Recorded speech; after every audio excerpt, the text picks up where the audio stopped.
Marape responds to Treasurer's revelations on state of economy.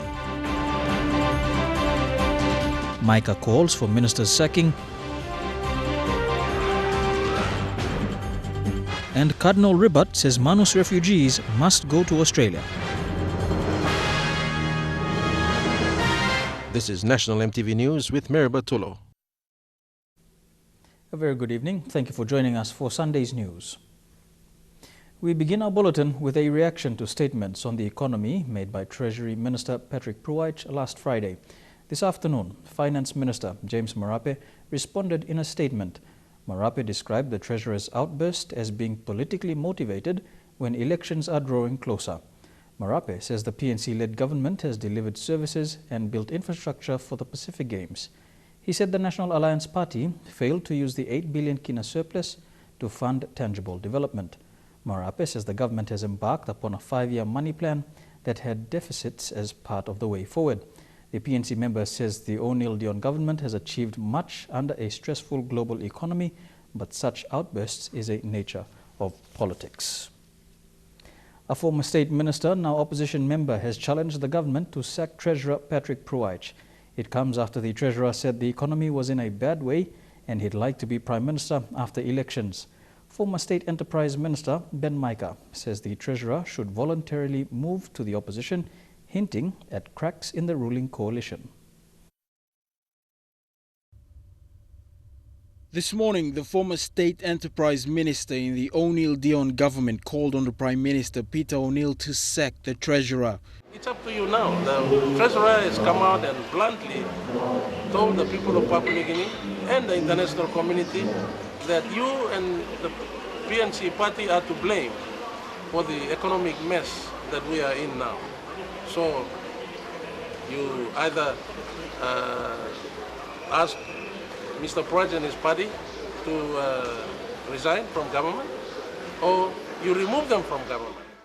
The Kaveng MP has also called on the Treasurer Patrick Pruitt to defect to the opposition and run for elections. I ask my good brother, the Treasurer, if you are not happy with certain things in the government, pack up your bags and also leave. The Treasurer has received criticism on social media for announcing the worst for the economy.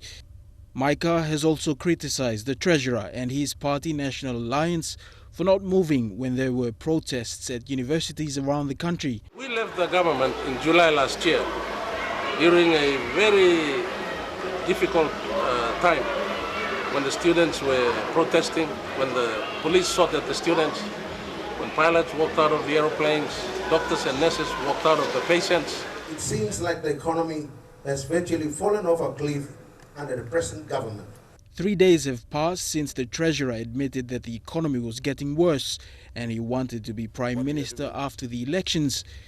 I wish to assure you all that if the people of this country, through your efforts and success in this election, give us the mandate and as your leader to be the next Prime Minister, I will be guided by one overriding principle. And that is, as a government, we will adopt a people's first policy. Bethany Harriman, National EMTV News. Meanwhile, former Prime Minister Sir Micah says skeletons in the closet have been laid bare for all to see. In a statement, Sir Micah alleges that the Prime Minister admits government debt to be at 22 billion kina, higher than the original 2016 budget estimate of 19 billion. Sir Micah also states in the final budget outcome, Treasury states that government debt is now 32.6% of GDP, higher than the 30% permitted under the Fiscal Responsibility Act. And this excludes the off-balance sheet debt of state enterprises and export credit. Cardinal Sir John Ribat says refugees on Manus must be transferred to Australia for processing. Cardinal Ribat questioned why has the Supreme Court decision not taken action. He made this statement following his recent visit to Manus.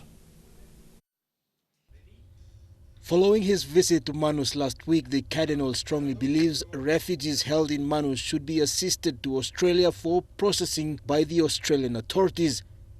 He says the slow implementation of the Supreme Court decision is having social impacts for Manus people and the refugees. This center is closed down. We are hearing that it will be closing down soon. But that's where we are with this situation here. While we are with these people here, people there in Manus, while it's causing a problem for the people themselves and for the refugees themselves. According to information sourced by the Cardinal, more than 600 refugees are roaming the streets of Lorengau. He says authorities must take action or see more problems for the local community and the country. Because their coming was not to come to PNG, their coming originally was to go to Australia. And that's where we are with this problem here. So we have seen what the effects just brought us. Of course, there are some good things in the way that people welcome them and so on. But there are problems that continue to happen also. It was debated earlier in this year's first parliament sitting by members of the opposition. Minister responsible Rimbing Pato enclosed a report in writing stating that the Supreme Court ruling does not take away rights of the refugees, meaning they have the ability of leaving the refugee camps at will. In the same response, Minister Pato stated that the refugees are subject to PNG law. But in the past 5 months, crime caused by refugees or related to refugees has soared, including rape, death, accidents and violence. But you misabi ka tubla hasting tinta sol lo kamar lo camp. Itubla ta sol one bla em lo paini Mary. Number 2 lo paini drugs. Na involve lo homebrew. Meaning inokat reason blongol lo come outside. But law Supreme Court itokol sem only must no all must have inside lo all no can stab inside lo panus na display come up in problem. The Supreme Court ruled the facility as illegal on 26th April 2016. Jack Lapave Jr. National EMTV News. The Papua New Guinea Central Bank says microfinancial institutions are making it easier for rural mothers to get loans to start businesses, while the bank has initiated a policy to improve the working conditions for female employees working in the country's banking sector. Women entrepreneurs say getting loans to start a business is still difficult. Bethany Harriman with this report. A policy designed to empower women in the banking industry is on the drawing board. It's an initiative funded by the central bank. The Bank of Papua New Guinea says it's part of economically empowering women. Reaching out to the unbanked between 2012 and end of 2015, we were targeting 1 million people to be rich, the unbanked population. We reached about 1.2 million, well over that number, that target, and 30% of that were women. We were hoping to get 50%. Experts working on a bank policy to include women in corporate functions say women should be included in the country's development. Women, when they have control of their finances, tend to spend their money on health, education, on things which actually contribute to a more viable community, and also, of course, add to the economies that they live in. But the real challenge for the banks is empowering women in the rural areas of Papua New Guinea outside of their offices.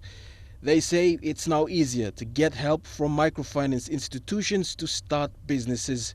Almost all microbanks, they've got MIS systems that can open bank accounts even in the rural areas on a real-time basis. And you don't need to get a lot of paperwork. Entrepreneur Ernestine Maxton Graham, who owns and operates Maxton House, a manufacturer that uses organic coconuts from Abao district, says getting loans to start businesses isn't easy.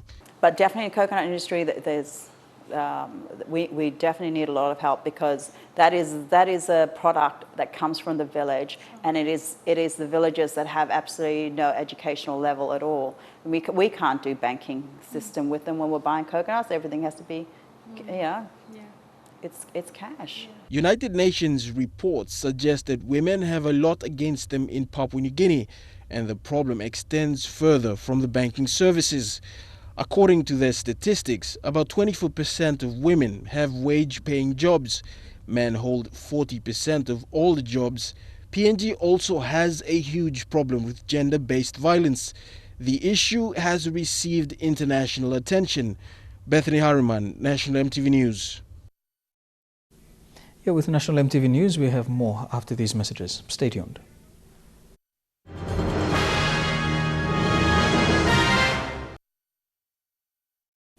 Welcome back to the news. The autonomous Bougainville government has been challenged to make decisions based on history. This history is the civil war where many lives were lost and properties destroyed. A concerned citizen, Dr. Ruth Spriggs, says the Panguna mine reopening should not be considered by the autonomous Bougainville government as the only alternative to bring more revenue to run its affairs.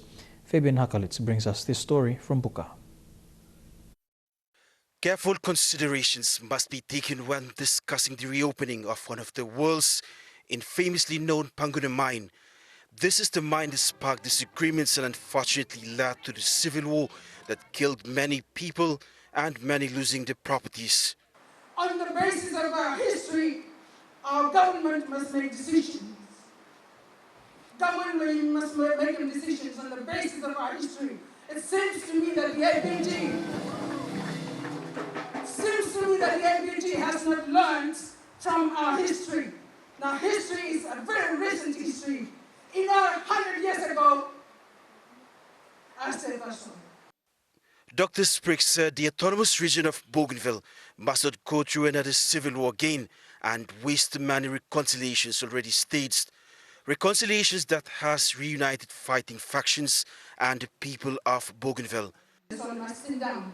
Now look, history blowing me, so that we do not repeat it, so that you do not have to come back together in another 20, 30 years' time to reconcile again. We don't want that. We may as well be embracing ourselves for the major challenges ahead of us. Meanwhile, come June 2019, Bougainvillians must vote for independence because Bougainville can become independent without mining. Bougainville is a rich and richer island. Long all resources where you mean. We can, you mean not. In fact, Plenty Australia and Risago Sam, you mean on Bougainville, we have more than enough money long running an independent country.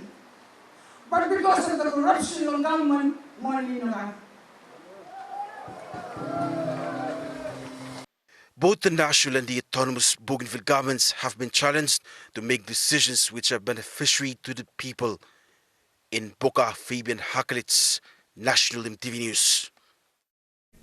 Bougainville Affairs Minister Joe Lera says lack of wisdom and foresight in addressing the issues affecting the referendum political concept is important.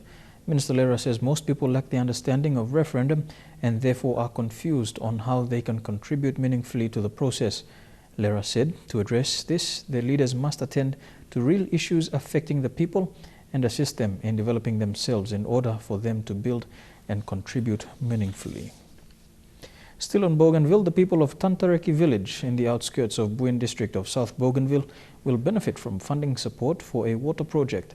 This project is funded through a joint funding from the Office of the Member for South Bougainville with 50,000 kina and 30,000 kina from the Bougainville Regional MP's office. Tantareki Village Paramount Chief Francis Naisi thanked Mr. Masiu and Mr. Lera for supporting the water project. He said clean and good water supply is a basic need that must be provided to the people. The water project will benefit over 500 people in Tantareki. Worship Demonstration Primary School is no exception to other schools in Port Moresby experiencing overcrowding in classrooms. School head teacher Emily Ricky says the school has an average of around 70 students in a class. On Friday, the school opened its new double classroom to help address this issue. Since the introduction of the TFF policy, primary and elementary schools have been experiencing overcrowding in classrooms. Worship Demonstration Primary School in Port Moresby is one of many throughout the country. They have a student record of 3,439 since February, and they have 50 teachers and 2 religion officers. School head teacher Emily Ricky says last year the school got rid of 2 classrooms, which affected grade 3 classes this year. But that was the end of the year, so it was okay because the students went for holidays. And so nothing happened. But when we came in, we actually fell short. We fell short of classrooms. So 2 of my grade 3s were bundled up with the other grade 3s plus 1 of my grade 6s. Last week Friday, member for Northeast and the NCT governor launched the opening of a new school infrastructure funded by Mosby Northeast District Administration. This will accommodate 4 grade 8 classes and 2 offices. As a local member, it is my priority to see that human development is prioritized. And the platform to do so is to making sure that we provide or build infrastructure that will house our children to learn so that they could be better citizens to contribute to our nation unity. Therefore, as you see today, we have a 4-in-1 classroom that has been costed at 485,000 kina, with the civil works a total of 600,000 kina to construct and complete this particular building. A total of 251 students will move in there. That's quite a lot. I have 4 streams, and 4 will go in there and 4 remain in the existing classrooms. That enables my 2 outstanding grade 3s who have been squeezed up with the other grade 3s. They will have finally go into their classrooms, and another grade 6. To manage the increase in student numbers, Mrs. Ricky says they've organized shifts for teachers in term 3. When I worked it out, they will have gone down to about 40, 45, 50, and that's a lesser burden. Right at the moment, it's really heavy. So with the shift teaching I'm going to take up in term 3, as a trial base, it will of course relieve tensions of the teachers and of course the municipal. Merlin Diaukatam, National EMTV News. A bilum vendor in Goroka Town believes the bilum can be used to draw tourism into the province. Mother of 4, Lavari Michael, says Eastern Highlands is known for its beautiful bilums. She says authorities can use this way to attract tourists into Eastern Highlands province.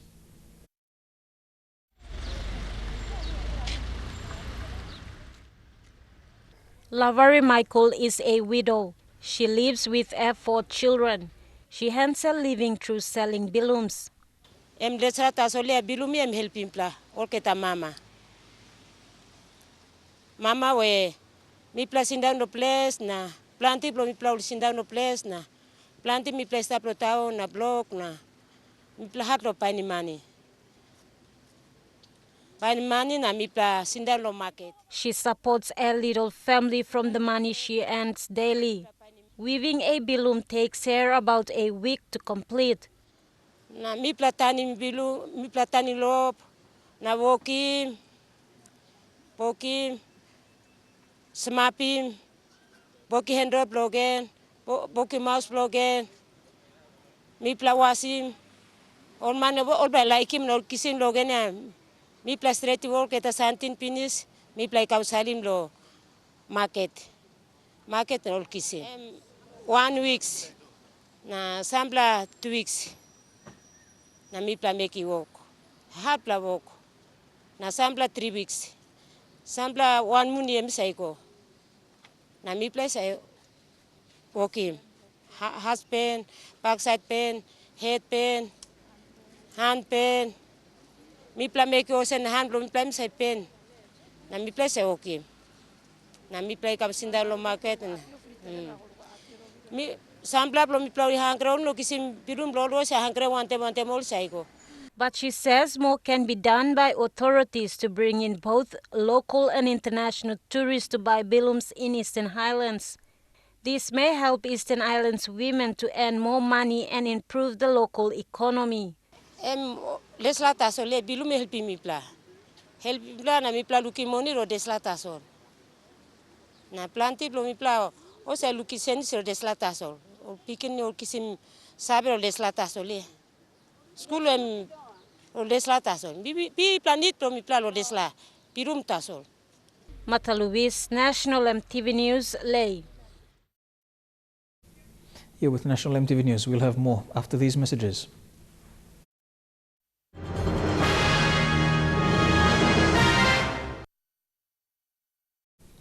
Welcome back to the news.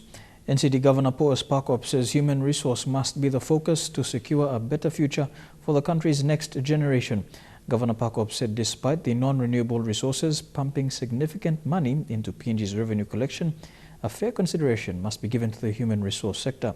He made the statement following the opening of boarding facilities for Mape's Training Institute in Port Moresby. The NCD governor was the guest speaker during the opening of Mape's Training Institute new boarding facility at the Taruma campus. Speaking at the occasion, Governor Sparkop made remarks of embracing human resource as a key development agenda for a better PNG. When we all young people have a better chance for a better future, that's when we can secure a better future for our city and our nation. Mape's Institute is one of the higher learning institutions in partnership with NCD to address high number of dropouts and the high unemployment rate. Governor Sparkop added that the TVET funding will continue to help students in NCD. TVET scholarship you may make it because you mean like young people who are being pushed out, and too many in the past, too many being pushed out for one reason or another. The new boarding facility will house up to more than 50 students. Also launched was the Institute's 5-year plan.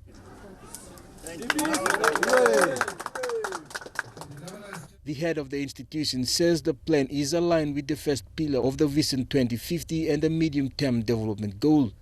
Mape is developing human capitals of PNG through the training programs that we are providing so that the students can go back to their communities and especially effectively implement what they have learned here. The institution has over 400 students. Joklapava Junior National, EMTV News. 7 mainline churches are in partnership with the Australian government and their non-government organisations. It is in a collective effort to support the Church Partnership Program. Salvation Army Colonel Kelvin Ali says the churches provide a significant proportion of services for Papua New Guineans. The churches in Papua New Guinea are probably unique to the world. The churches for almost, well, more than a century have been meeting the needs that normally government would meet of the people of the country. So particularly in education and in health and areas related to that, delivery of water tanks, health and hygiene. So the churches combined for, up to 100 years now have been a significant provider, and I will say partner, with government in the delivery of those services. So probably more than 50% of health and education services across the country are provided as part of the mission of the church. The Church Partnership Program is supported by the Australian government and brings together PNG's 7 mainline churches with their Australian NGO partners. United Church moderator Bernard CI says the churches were now more united than ever before. CPP actually has brought us together and has put us in one basket, I should say. And in the past we actually were not working very closely like what we do now. We now, with CPPs coming in, we can be able to relate to each other, we can be able to share together and talk about those, just one thing, that is about saving our people. Participants at the forum visited a water sanitation and hygiene project run by the United Church at the Millen Bay village of Lele Hudi. Reverend CI said the program was a great example of the sort of development work undertaken by the churches. This program has helped our people to understand the importance of living a healthy life. Lele Hudi grandmother and retired nurse Rhonda Lama said the church had been very helpful in bringing the sanitation program to the village. The program was launched here and it was only done here at Lele Hudi. The other 6 congregations didn't attend. They only had it here. CPP partners agreed to work more on improving gender equality in PNG, in addition to providing health and education services and disaster relief. Neville Choi, National, EMTV News. Turning overseas now, an avalanche of mud. That's how survivors are describing a massive mudslide that swept through a city in the south of Colombia. More than 200 still missing after several weeks' worth of rain fell in a single night, causing 3 rivers to burst their banks. Urged on by soldiers, people living in the city of Mikoa run for their lives. There is no time to collect possessions because this is what's coming. Deadly mudslides have engulfed parts of southern Colombia, submerging homes, businesses, and people. Over 150 are dead and hundreds more are injured. As rescuers continue the search for survivors, the president today declared a state of emergency across the region. Unusually heavy rains flooded the Mikoa River, bursting its banks and those of 3 tributaries. It created what eyewitnesses called an avalanche of mud that's pulled buildings apart, devastating towns, leaving residents amazed and appalled in equal measure. As families continue to flee, the emergency services pick their way through the debris in treacherous conditions. The Red Cross have tonight warned that the death toll is likely to rise. The death toll continues to rise in Australia in the wake of Cyclone Debbie. New South Wales has entered recovery mode, but parts of Queensland remain on alert as floodwaters slowly creep up to what's expected to be historic levels. From the air, a glimpse of the damage Debbie has done. The long, arduous clean-up in Eagleby begins, even as authorities continue to issue dire warnings. This is a critical phase where people think that the event's over. It's far from over. Not far from here, the body of a 77-year-old man was found, one of at least 3 lives across 2 states claimed directly by flooding. Another man, 46-year-old father of 3, Matthew Rosa, collapsed and died while watching as water rose around his home. The door get pushed in by the water. He started to have what he said a panic attack. We thought he was okay and then he stopped breathing. Queensland police say they hold grave fears for 3 missing people who haven't been heard from since the weather event hit. Large areas remain underwater, others cut off, while 650 properties have now been declared uninhabitable in the state's north. Hundreds more are expected to be added to the list. And in Rockhampton, danger looms. The Fitzroy River is creeping up. Thousands of residents are preparing for the worst flooding in 63 years. The river may not peak till late on Wednesday, with major flood levels lasting for up to 5 days after. And we are very confident that despite the size of what's expected for Rockhampton, we'll be able to deal with it. Further south, many are in recovery mode. Locals in Lismore employ novel ways of scoping out the damage. Destroyed property is cleaned out. Piles of debris that will only grow as thousands still under evacuation orders eventually return home. To Iraq, a once thriving area near Mosul has turned into a ghost town. It had been under ISIS control for several years, and more than 60,000 people fled as militants looted, vandalized and burnt homes. ISIS even turned off the town's main churches into a target practice ridge.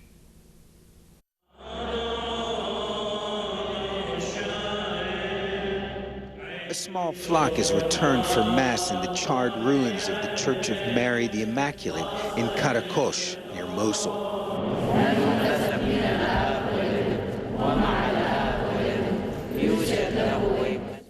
ISIS set fire to the church and used its courtyard as a firing range. Yaqub Hanna came home to Karakosh a week ago and has yet to recover from the shock. I felt pain, he recalls, my eyes filled with tears. Silvana is back just for Mass and says this is the first time I returned to this church, and then she's at a loss for words.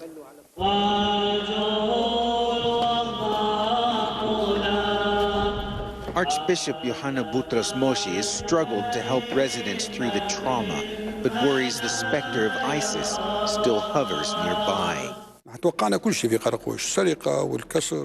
We expected everything in Karakosh, theft, damage, and destruction, he tells me.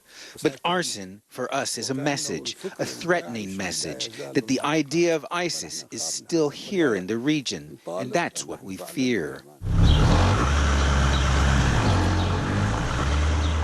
Today, this once prosperous Christian community is a ghost town of empty streets, blown-out buildings, gutted shops.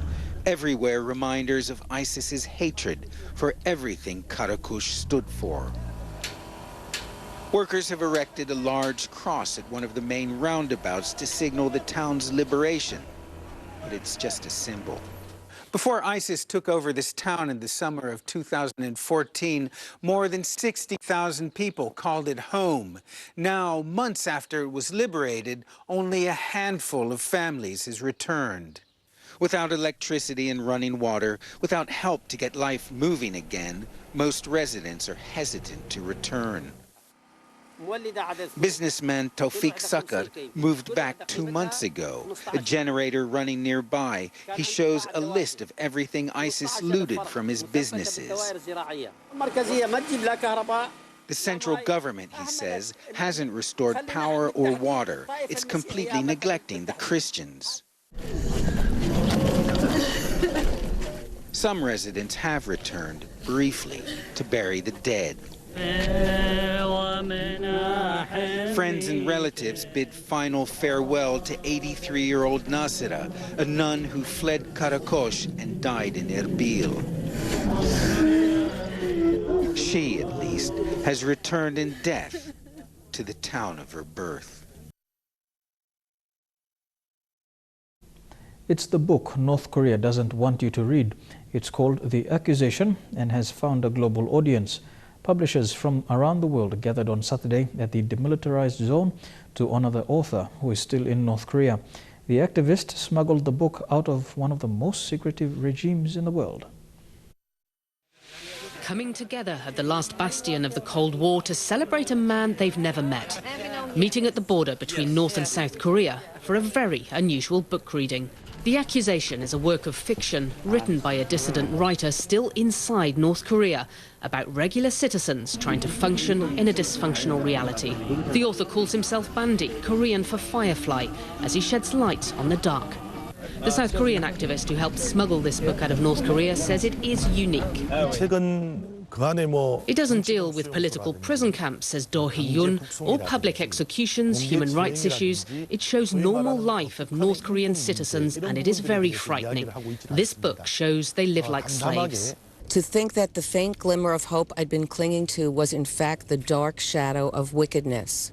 The book has been translated into 19 languages. Single thought hung clear and sharp in our mind. Publishers and human rights activists have come from around the world to read the one book that links them. The Accusation was published in the UK last week and is already on the bestsellers list. Ja, Bandi, żyję w tym świecie światła. Bandi. It's a set of short stories, so it's fiction, but it does, like all the best fiction, give a very powerful account of the experience of living in a place that we couldn't otherwise know about. Do says there was really no other choice when he was thinking about the venue for this reading. Bandi's stories are all about love and family, and this is where separated families come to leave these messages on ribbons, messages of support, prayers that they will see their loved ones in the north once again, families who've been torn apart by the Korean War and who remain apart because of the division of the peninsula. Do first heard of the manuscript when he helped a North Korean defector arrested by Chinese border guards. She told him Bandi, a relative, had asked her to smuggle it out, but she was too scared of being caught.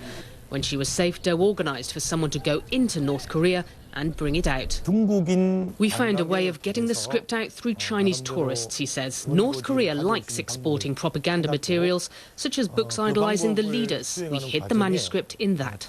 Do says Bandi is safe for now, but fears the regime may one day find him. He says Bandi valued this book more than his life, hoping it was a voice that would be heard by the world. Here with National EMTV News. Up next, we have some sporting updates in Trukai Sports. Don't go away.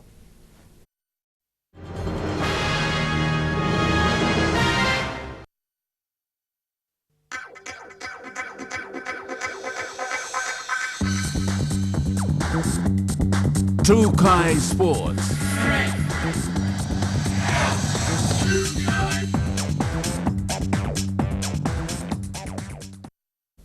Welcome to Trukai Sports. We begin with Capital Rugby. This weekend is round 2 of competition and some teams are already showing superiority over others. EMTV Sports caught up with the men's match between Brothers and Defence. Defence and Brothers met this afternoon at Baba Park. Early on, the Brothers showed dominance with attacks that eventually broke down Defence, and a try was secured just in the first 10 minutes. And an unsuccessful conversion left the score on 5 while Defence had nothing on the scoreboard. In response, Defence pulled a slick try that leveled the scoreline at 5 flat. Unfortunately, that try went unconverted as well. But the Brothers were not about to let their opponents win. Just before the halftime buzzer went, they scored again, this time successfully converted. And the scoreline at halftime was at 12 points to 5 in favour of Brothers. Defence lived up to the name in the second half and held off most tries, but the Brothers kept on attacking. In the dying minutes of the match, a scrum outside the Defence try line resulted in a try for the Brothers again, this time sealing the deal at 17 points to 5 after the successful conversion. Meanwhile, in the women's earlier match, 2016 champions Spartans defeated Harlequins with a massive 32 points to 17. This continuation of Spartans' good form follows right after round one's jaw-dropping trash of the Central Highlanders with 67 points to 0. Dinarose Raiko, National, EMTV Sports. To cricket, the Hebo PNG Barramundis went down scrambling in the World Cricket League Championship opener against host United Arab Emirates on Friday by 82 runs. The UAE opened the first inning and Ale Now and Chad Soper started off well, taking out 4 for 149 in just under 38 overs. UAE responded with a massive 143 runs in the 12 overs that followed. By the time the Barras took the bat, they were chasing an accumulative of 292 runs. Top order batsmen Vagi Moria, Tony Ura and Legasiaka were quickly dismissed after chasing down 111. Sese Bao, Dogodo Bao and Mahuru Dai's efforts to recuperate the scoreline went begging. ODI debutants Ale Now and Nosiana Pukana made impressive chases but fell short of overcoming the target when they were just all out for 210 after 47 overs. A disappointed coach, Deepak Patel, said their fielding and bowling was not on song in the last 10. They are currently playing the second match against the host, United Arab Emirates. To athletics, Papua New Guinea's sprint queen is now unofficially deemed as Australia's fastest woman after beating Australian number 1 Melissa Breen by 0.3 seconds in the Australian Athletics Championship. Whistle took out gold while Breen took silver. This is not the first time for Whistle to outdo Breen. There were other 2 previous occasions where Breen fell short of beating Whistle. Whistle narrowly missed the qualifying standard for the World Championship in London this August, although co-coach Tony Fairweather said she is in the best shape at the moment. To volleyball. Volleyball may not be a seasonal sport in the Motuan village of Central Province, but the turnout and participation over a 4-day tournament at Gaba Gaba is a testament among the locals. Tournament director Joe Killer says locals have exposed incredible skills in the game and plans are underway to develop the code. The initial reception for a first-timer in a Motuan village such as Gaba Gaba would be the warm welcome and the laid-back community. Until this happens,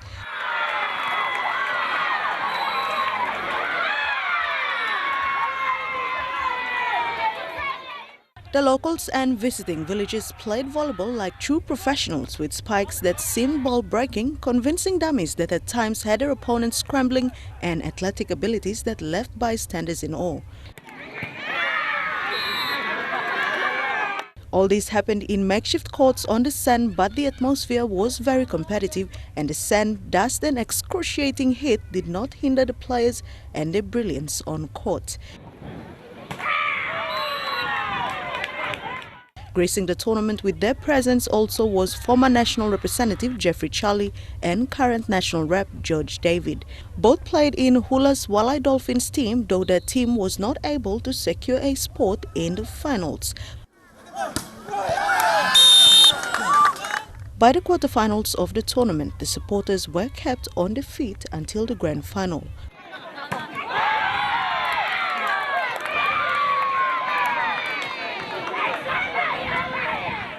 Tournament Director Joe Killer said there is an abundance of talent and there are already plans to make the sport seasonal. Exposing our young talent players out into Port Moresby competition. So this was a part of the pathway that we have in plan for our Gabba competition as well too. During the national championship last year, Hula was the only team from that end that sent a team. But these are from the likes of Gabba Gabba, Tubusera and others, and they need a platform like the national championship or other regional competitions. Dini Rose Raiko, National EMTV Sports. True Guy Sports continues after these messages. Don't go away.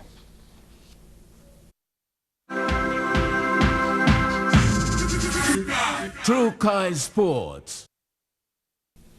Welcome back to True Guy Sports. To the NRL now, for Kieran Foran has turned into a Warriors nail-biter. Foran finally started his first game for his new club, scoring a try against the Gold Coast Titans in Auckland this afternoon. He helped the Warriors fight back from 10 points down to win 28-22. 11 months out of the game might have left Kieran Foran looking a little fragile, but with the game on the line, it was body on the line and over it to rescue the Warriors from a half-time deficit. Welcome back to the NRL, Kieran Foran.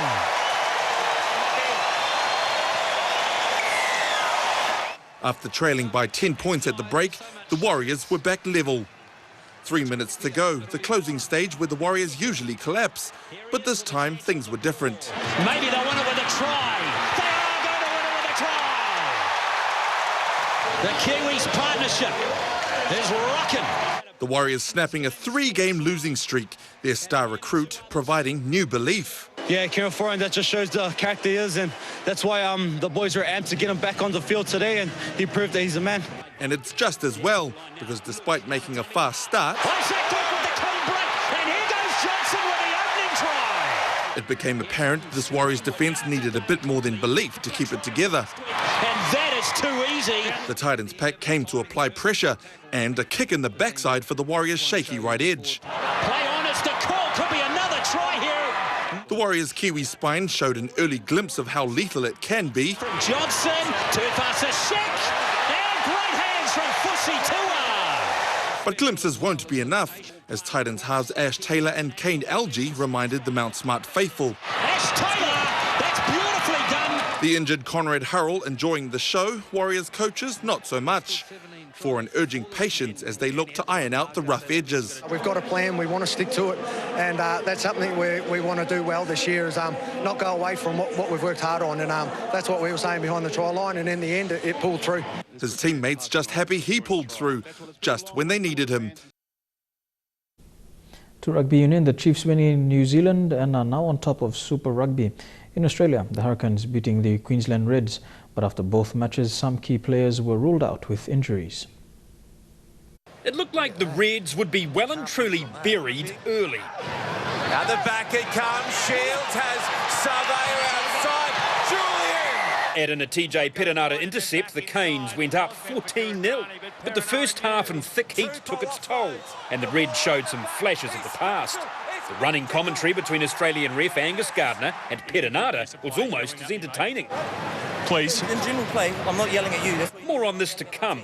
As the second half wore on, the result and Ardie Savia's line breaks looked inevitable. Ardie Savia, he's unstoppable! It looked like the Canes would extend their lead, Perenara in off a quick tap. But hang on, he didn't touch the ball with his foot.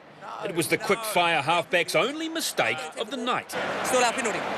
Yeah, that's a fair point, yeah. Perenara was also handing out advice to the Reds, then packing down on the side of the scrum, as his outsides took control.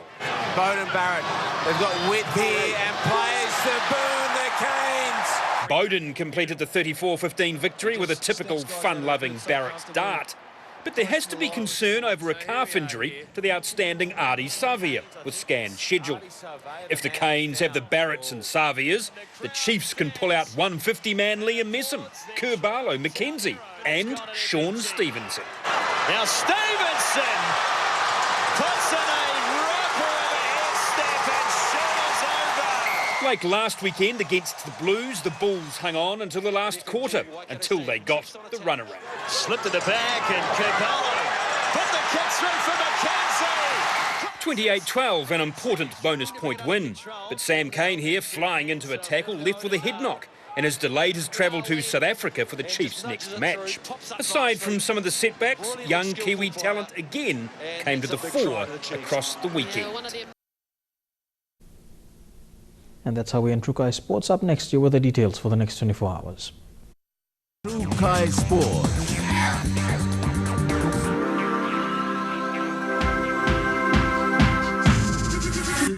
True Kai Sports.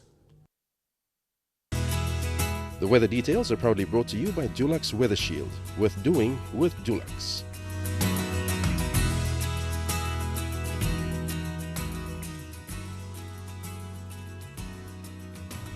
Here's a quick look at the weather for the next 24 hours. Fine, although cloudy for Daru. Cloudy with some showers in Port Moresby. Thundery showers expected in Kerma. Showers and thunderstorms for Alatau and Popondetta.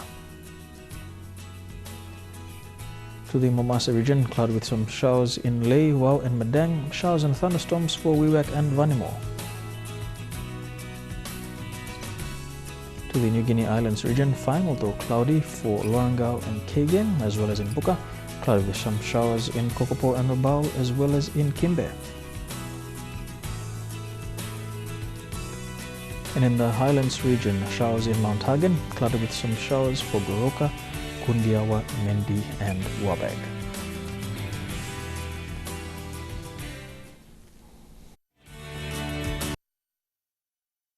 The weather details are proudly brought to you by Dulux Weather Shield. Worth doing with Dulux. And that's how we end today's news, Sunday, the 2nd of April 2017. On behalf of the news team, have a pleasant working week. Good night.